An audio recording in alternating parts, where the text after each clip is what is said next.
Asyhadu an la ilaha illallah wa asyhadu anna Muhammad Rasulullah. Aku bersaksi tidak ada ilah, tidak ada Tuhan yang aku ibadati, yang aku tuju, yang aku cari, yang aku nyatakan hanya Allah semata-mata. Kalau kita bersaksi Bapak Ibu, tentu kita melihat, tentu kita bertatap wajah, tentu kita bertemu dan bersuara. Kalau diri kita ini mengaku Allah sebagai Rabb kita, sebagai Tuhan kita, dan kita telah mengakui, kita bersaksi kepada dirinya, tapi kita belum melihat akan dirinya, kita belum bersua dengan dirinya, kita belum bertatap wajah dengan dirinya, maka inilah yang disebut namanya kesaksian yang palsu.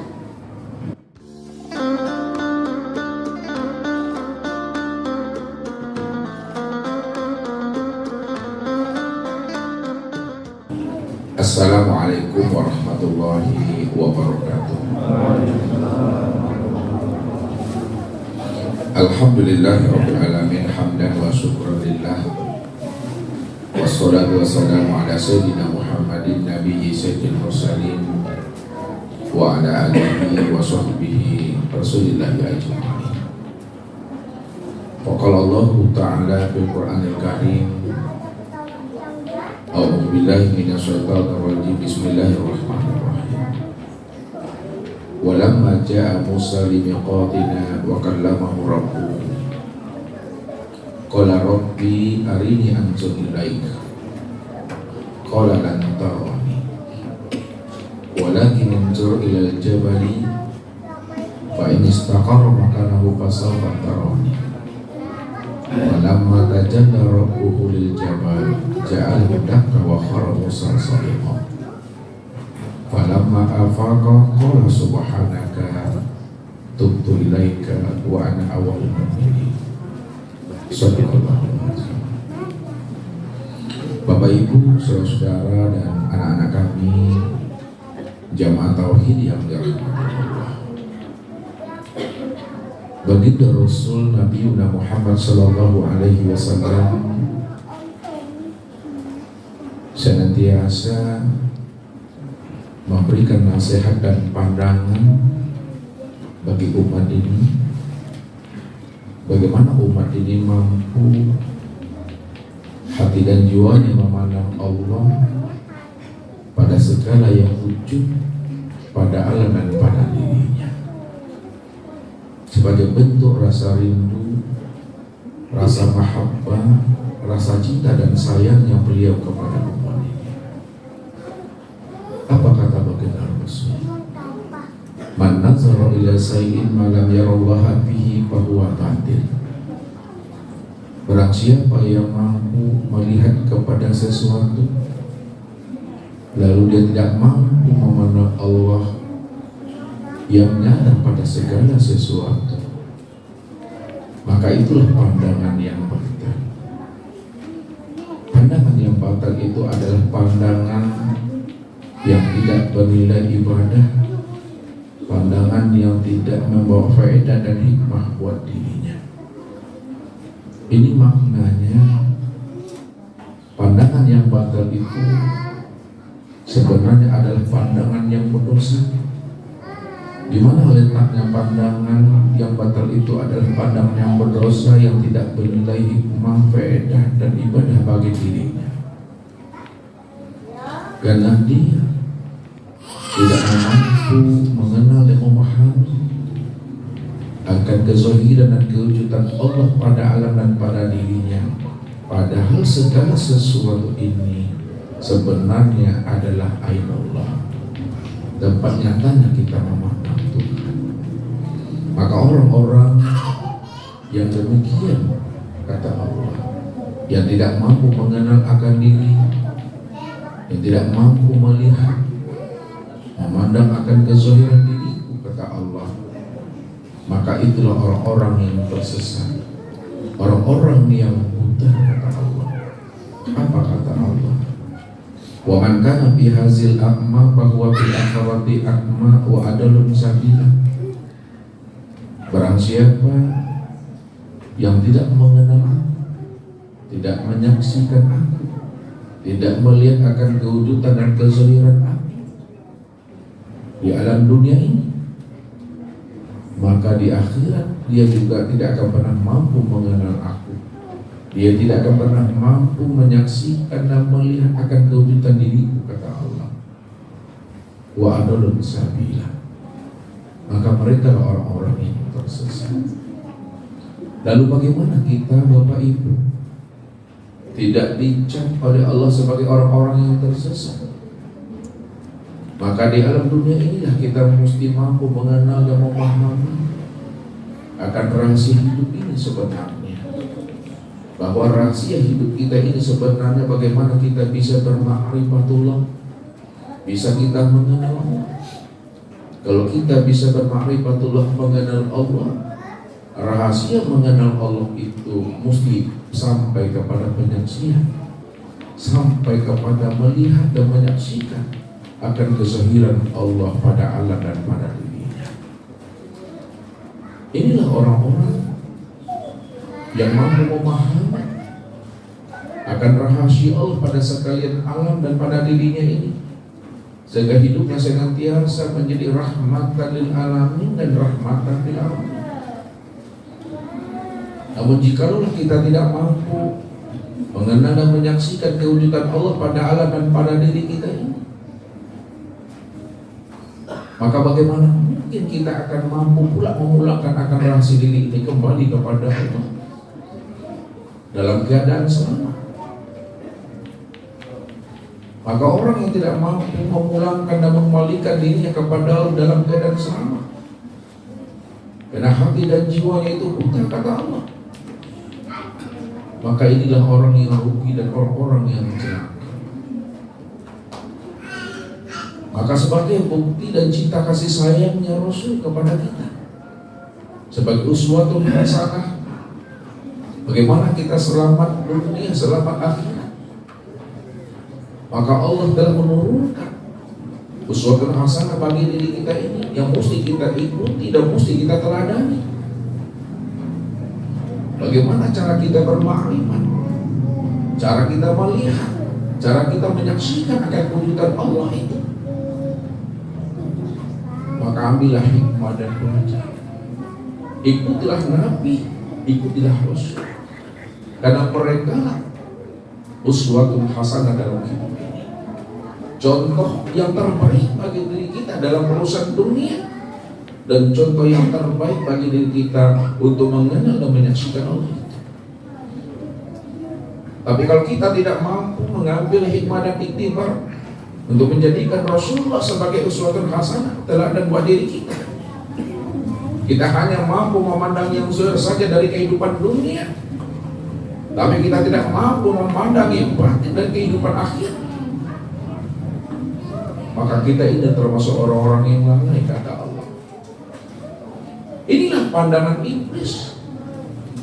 Ya'lamuna zahiran minal hayatid dunya wa hum 'anil akhirati hum. Mereka hanya mampu memandang yang zahir saja, yang nyata saja dalam kehidupan dunia, tapi hati dan jiwa mereka tidak mampu memandang dalam urusan akhirat, dalam urusan Tuhan. Hati dan jiwa mereka itu buta. Inilah sebenarnya pandangan iblis. Kenapa iblis itu dikatakan adalah makhluk yang durhaka kepada Allah? Karena dia tidak mampu mengenal, tidak mampu memahami akan rahasia perintah Allah yang Allah perintahkan kepada dirinya, ketika mereka semua diperintahkan Allah untuk sujud kepada Adam. Maka ketika itulah iblis berkata kepada-Nya, untuk apa aku mesti sujud ya kepada Adam? Ana khairun minhu, khalaqtani minan nari wa khalaqtahu. Aku ini adalah makhluk yang terbaik yang Kau ciptakan ya Allah.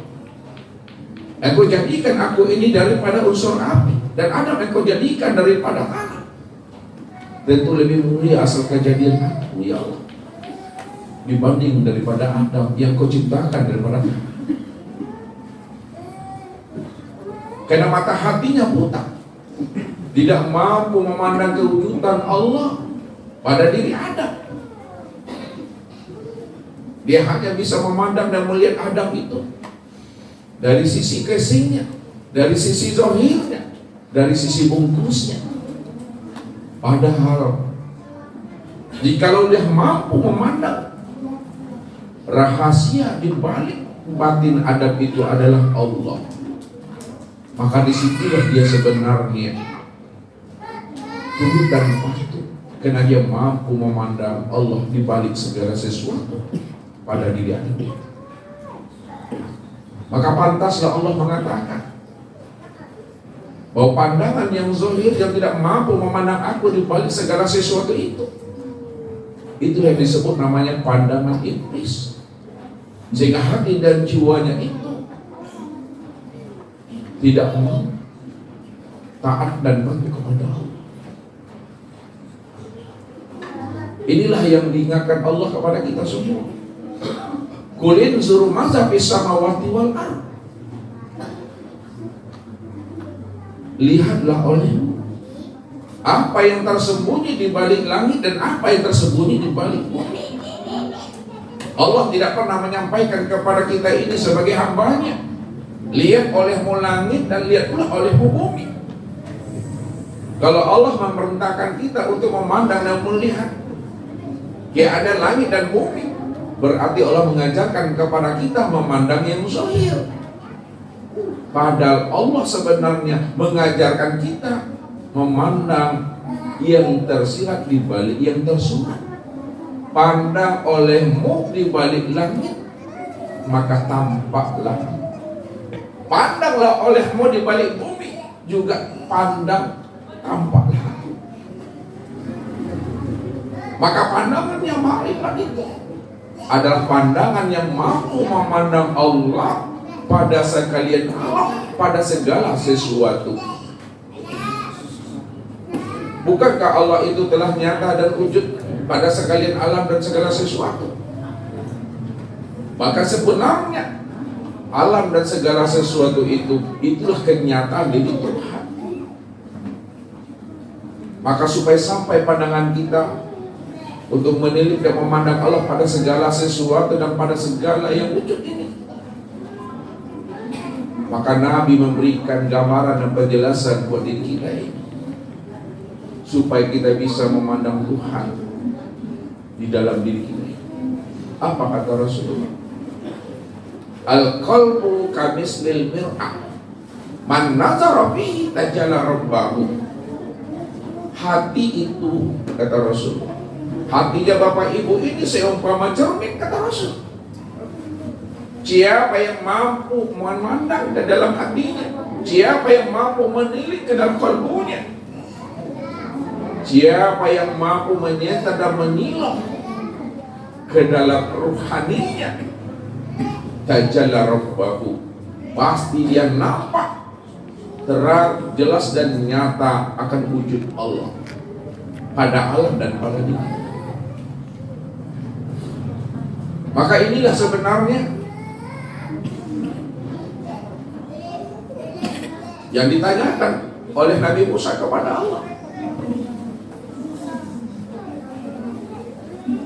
yang dijelaskan oleh Allah kepada kita semua, supaya kita mampu mengambil hikmah dan iktibar dari proses perjalanan Nabi dan Rasul untuk mencari dan menemui Tuhannya. Apa kata Allah? Walamma ja'a Musa limiqatina wa kallamahu rabbuhu. Maka tatkala Nabi Musa datang menemui Allah pada waktu yang telah ditentukan oleh Rabb-Nya, maka ketika itu Musa pun bertanya kepada Allah, Rabb, arini anzur ilaih. Wahai Rabb, wahai Tuhanku, bukankah aku ini nabimu? Bukankah aku ini rasulmu? Aku ingin memperkenalkan akan dirimu kepada umatku, tapi aku sendiri belum melihat dan menyaksikan akan dirimu ya Allah. Kalau aku sendiri sebagai seorang nabi dan rasul belum mampu melihat dan menyaksikan akan dirimu ya Allah, lalu bagaimana pula aku akan mampu memperkenalkan dirimu kepada umatku, padahal aku sebagai nabi dan rasul belum mampu melihat dan menyaksikan akan dirimu ya Allah. Oleh karena itu ya Allah, arini anzur ilaik, perlihatkanlah dirimu ya Allah, wujudkanlah dirimu kepada aku ya Allah, tampakkanlah dirimu kepada aku ya Allah, sehingga aku mampu memandang dan menyaksikan akan kewujudan dirimu ya Allah. Itulah permintaan Nabi Musa Bapak Ibu kepada Tuhan. Maka apa jawaban Allah kepada Nabi Musa? Qala lan tarani, Musa, kamu tidak akan pernah mampu dan sanggup untuk melihat dan menyaksikan akan diri. Kamu tidak akan pernah bisa dan sanggup untuk melihat dan menyaksikan akan diriku, hai Musa. Buktinya apa kata Allah? Walakin inzur ilal jabal fa in istaqarra makanahu fasawfa tarani. Buktinya wahai Musa, coba engkau lihat, engkau pandang kepada bukit Tursina itu. Apabila bukit Tursina itu tetap dia pada posisinya, tidak bergeser posisinya, fasawfa tarani, aku pastikan engkau hai Musa, kamu mampu memandang akan kewujudan diri. Baik ya Allah, kata Musa. Falamma tajalla rabbuhu lil jabal ja'alhu dakka wa khara Musa sa'iqa. Maka tak kala Allah mentajalikan dirinya kepada bukit Tursina itu, maka bukit Tursina itu pun hancur berkeping-keping dan Musa pun pingsan Bapak Ibu. Allah menampakkan wujudnya, Allah menzahirkan wujudnya, Allah memperlihatkan dirinya kepada bukit Tursina. Maka bukit Tursina pun hancur berkeping-keping, Musa pun pingsan. Maka ketika itulah Allah jelaskan kepada kita semua, falamma afaqa qala subhanaka tubtu ilaika wa ana awwalul mu'minin. Maka tatkala Nabi Musa itu sadar dari pingsannya, maka pada saat itulah Nabi Musa berkata kepada Allah, subhanaka, maha suci engkau ya Allah. Aku selama ini ya Allah memandang, memikirkan engkau itu seperti sesuatu yang aku gambarkan dalam hati dan pikiran aku ya Allah. Rupanya setelah aku sadar dan tahu ya Allah siapa dirimu, rupanya dirimu adalah sesuatu yang tidak bisa dijangkau oleh akal dan pikir, tidak bisa dikhayalkan, tidak bisa dipikirkan. Tubtu ilaika wa ana awwalul mu'min. Aku tobat ya Allah, dan akulah orang-orang yang pertama kali ya Allah dari hamba-Mu yang beriman kepadamu ya Allah. Apa makna sebenarnya Bapak Ibu yang tersirat di balik ayat ini? Apakah benar ketika Allah mentajalikan dirinya kepada bukit Tursina itu hancur berkeping-keping? Sampai saat ini, detik ini, hari ini, bukit Tursina itu kokoh berdirinya di Mesir itu Bapak Ibu. Apakah benar Nabi Musa itu pingsan? Maka inilah yang mesti kita pahami, sebagaimana yang dijelaskan oleh baginda Rasul kepada kita semua. Wa fi kulli ayatin zahrun wa batnun, kata Rasulullah. Setiap ayat itu ada makna zahirnya dan ada pula makna batinnya. Wa fi ayatul Quran sab'atul. Dan setiap ayat daripada Al-Quran itu ada makna yang tersirat, 7 daripada makna yang terkandung di dalam. Siapa yang mampu memahami, siapa yang mampu mengenali 7 makna yang tersirat yang terkandung dalam Al-Quran, makna zahir dan makna batinnya, tentu adalah orang-orang yang dikehendaki oleh Allah, orang-orang yang warisun fil ilmi, orang-orang yang rosi ilmunya. Orang-orang yang rosi ilmunya itu Bapak Ibu adalah orang-orang yang dalam ilmunya, orang-orang yang diberi Allah ilmu hikmah. Wa may yu'til hikmata may yasha faqad utiya khairan katsiran. Barang siapa yang Allah berikan kepada dirinya ilmu hikmah, maka ilmu hikmah itu lebih baik, lebih elok bagi dirinya daripada dunia seisinya ini. Siapa yang aku beri ilmu hikmah, walaupun itu sedikit, kata Allah, faqad utiya khairan katsiran, maka itu lebih baik bagi dirinya dibanding dunia dan seisinya. Karena ilmu hikmah itu yang menghantarkan kita bagaimana kita bisa mengenal dan menyaksikan Allah. Maka pada malam hari ini Bapak Ibu, kita akan mencoba membuka dan menguak tabir rahasia perjalanan Nabi Musa menyaksikan Allah, dan bagaimana pula perbandingannya perjalanan Nabi Muhammad menyaksikan dan melihat Tuhannya. Tentunya proses kedua para nabi dan para rasul ini adalah sebagai uswatun hasanah buat diri kita untuk mengambil hikmah dan iktibar, supaya kita yakin kita bertuhan kepada Allah. Inilah makna syahadat yang sebenarnya. Asyhadu an la ilaha illallah wa asyhadu anna Muhammad Rasulullah. Aku bersaksi tidak ada ilah, tidak ada Tuhan yang aku ibadati, yang aku tuju, yang aku cari, yang aku nyatakan hanya Allah semata-mata. Kalau kita bersaksi Bapak Ibu, tentu kita melihat, tentu kita bertatap wajah, tentu kita bertemu dan bersuara. Kalau diri kita ini mengaku Allah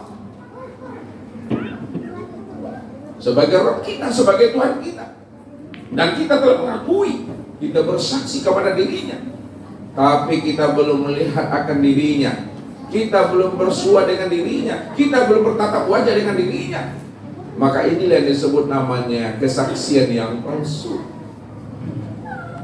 Yang namanya bersaksi tentu dia melihat Bapak Ibu, tapi kalau tidak melihat dia bersaksi juga, katanya itulah kesaksian yang palsu itu, yang berpura-pura kepada Tuhan. Lisan kita, tutur kata kita mengaku beriman kepada Allah, tapi hati kita ini kafir kepada dirinya, sehingga kita menghayalkan Tuhan itu di dalam hati kita ini. Padahal apa yang kita khayalkan, apa yang kita renungkan tentang dirinya, itu bukanlah dirinya. Inilah yang mesti kita ambil hikmah dan iktibarnya, sehingga hidup kita ini betul-betul adalah orang-orang yang telah mengenal dan bermakrifat kepada dirinya. Kalau kita sudah benar-benar bermakrifat dan mengenal akan dirinya, maka seluruh amalia yang kita lakukan sampai habisnya usia umur kita, ini yang disebut namanya amal makrifat, amal yang sudah mengenal dan menyaksikan Tuhan. Tapi kalau kita belum mengenal dan menyaksikan Tuhan, maka amal kita termasuk adalah amal yang mardud, amal yang tertolak. Ini yang diutarakan oleh Nabi. La sholata illa bima'rifatillah. Tidak sah sholat kita, belum kita ini dikatakan sholat, kalau kita belum bermakrifat kepada Allah, kalau kita belum mengenal Allah. Syarat mengenalnya mesti kita menyaksikannya. Kalau kita belum menyaksikannya, maka kita belum ma'rifat. Kalau kita sudah menyaksikan, syarat menyaksikan itu sudah liko bersua dengan dirinya. Tapi kalau belum liko dan bersua dengan dirinya, berarti kita belum menyaksikannya. Kalau kita sudah liko dan bersua dengan dirinya, syarat liko dan bersua dengan dirinya itu betul-betul wujud akan dirinya secara nyata dan terang pada alam dan pada diri kita ini. Sehingga tidak ada alam, tidak ada segala sesuatu yang mampu menghijab akan kezahiran Allah itu. Karena Allah itu nyata pada segala sesuatu. Allah itu sangat terang dan jelas pada segala sesuatu. Karena dialah yang menciptakan segala sesuatu. Dialah yang menciptakan alam. Padahal dia lebih nyata pada alam dan pada segala sesuatu. Padahal dia nyata dan wujud pada segala sesuatu dan pada sekalian alam. Afala ta'qilun, kata Allah. Kenapa tidak kamu pikirkan, kata Allah. Jadi Bapak Ibu semuanya, kita mencoba kembali untuk ikrok ke dalam diri kita.